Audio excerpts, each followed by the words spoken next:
And Tolkien was very interesting because Tolkien arrived at a time when mechanization and industrialization were seen as good. They were seen as, generally speaking, within culture, they were seen as, good Victorian progress kind of stuff. He was post-Victorian, but they were seen, you know, as progress.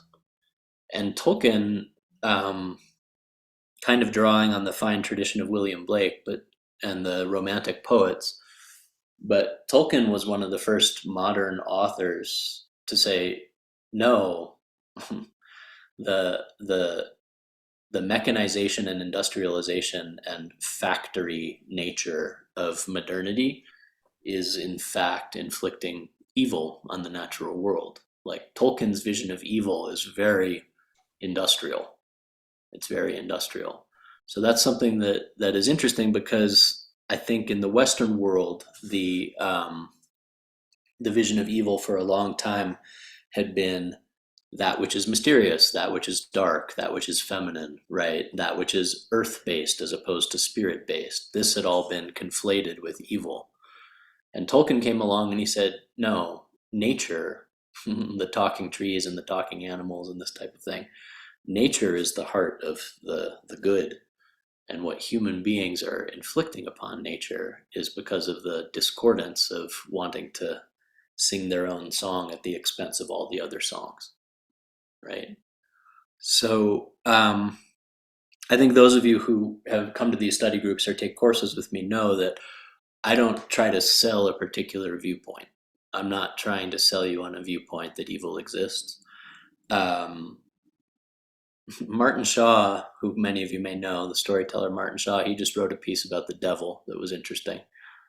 Um, and he's kind of been dabbling in like a lot of Christian theology these days, which is interesting. Um, but what I can say,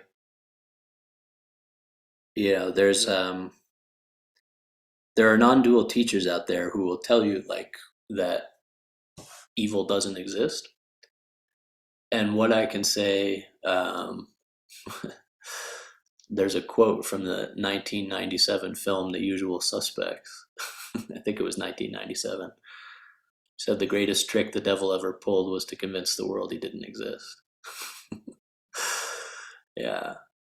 Um, when we tap into something vibrationally, yeah, the animate recognition is that like when we tap into something, it's beyond. This relates to what Katie was bringing to. When we tap into something vibrationally, when we tap into love, when we tap into what you could call like divine longing, the animate understanding is that those things that we are tapping into do not just live in our heads as kind of projections, right? That they actually live in what we call the external world as forces. So that there is, you know, if you have sat up all night singing devotional songs and you have felt this just like resonant bhava, this resonant devotion, you can't say it's something that just lives inside the individual head, right? There's a field, and that field, that maybe it's the heart fields of everyone singing together, but it's tapping into something greater. It's tapping into a greater vibrational reality, a greater song, a greater harmonic configuration. So if this is the case, that when human beings unconsciously and ignorantly do some of the things that we do, like I'm going to use the example of like genocide again, um, from the animate perspective, it is very, very possible that they are tapping into an existing discordant energy that can easily be labeled evil,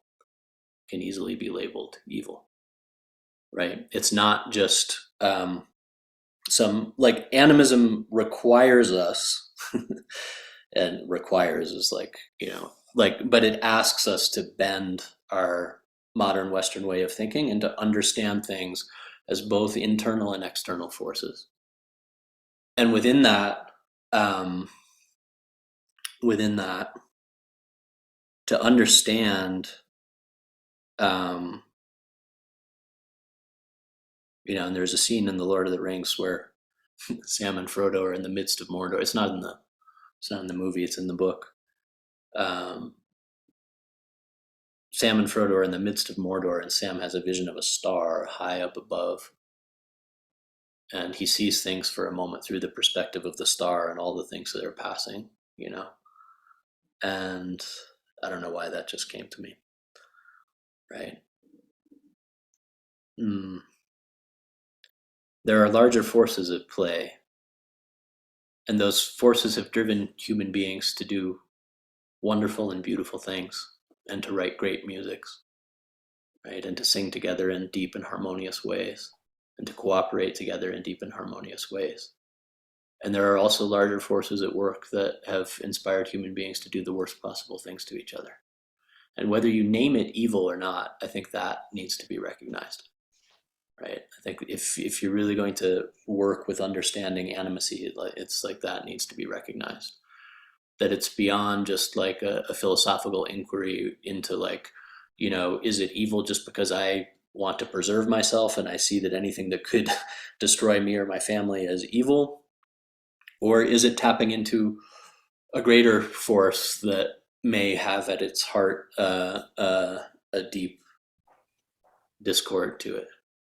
So, you know, I hope I don't sound too.